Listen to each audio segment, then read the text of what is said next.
Ben Andrews here reporting for iLive Today AV, and we're here at the Antelope Valley Chamber of Commerce Mixer. It's a luncheon. Special thing going on today. RX Parris is giving a special speech about the state of the city.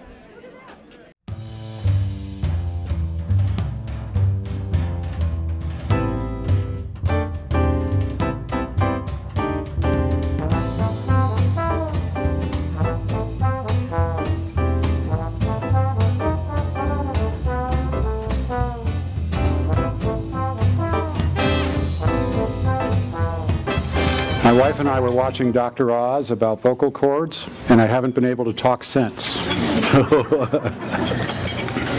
She's not surprised. Before I start, I want to tell you a little story because that's what I like to do. I'm reading a book about 100 years ago, what was going on in America. And in America at that time, there were about 500 major candle-making factories.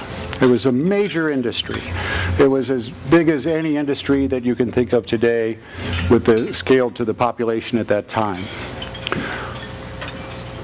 And they did all kinds of different things. They were all very creative and competitive.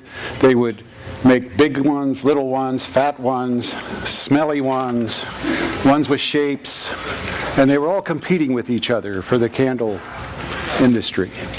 And along came the electric light bulb, and they kept making big ones, small ones, skinny ones, and fat ones until they all disappeared. And the reason they disappeared is because what they were providing America was a way to light their homes. And they forgot that. I'll get back to that later. Right now, I'd like to talk about what's happened in the last couple years, where we are now, and where we expect to go.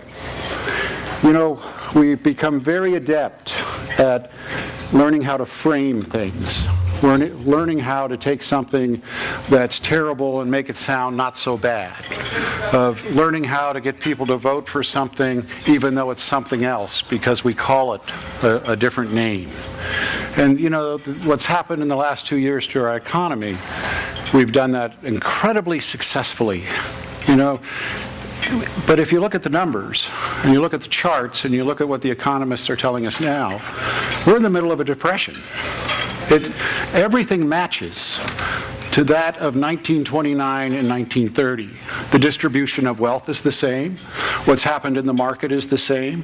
What's happened to the credit that's available is the same. You know, this isn't a economic downturn or whatever words they want to use. This was a collapse. And we're still in the middle of it. And anybody that tells you differently just doesn't want to face the raw facts of this. And I don't think anybody really knows how to get the whole country out of it. And certainly in the city of Lancaster, we're not expecting them to. What we're doing is worrying about the city of Lancaster. And we're looking at the rest of the world as both partners and competitors. We're looking at the rest of the country as both a partner, but probably more a competitor. Because those jobs and the things that make for a quality of life have now become very finite. They are not available to everybody, and they are not going to be available to everyone. We now have to fight for them and compete for them and excel in everything we do if we're going to have the quality of life our families deserve. The idea that Santa Claus is going to save us is simply going to cause us to sink further. We will save ourselves, or it will not happen.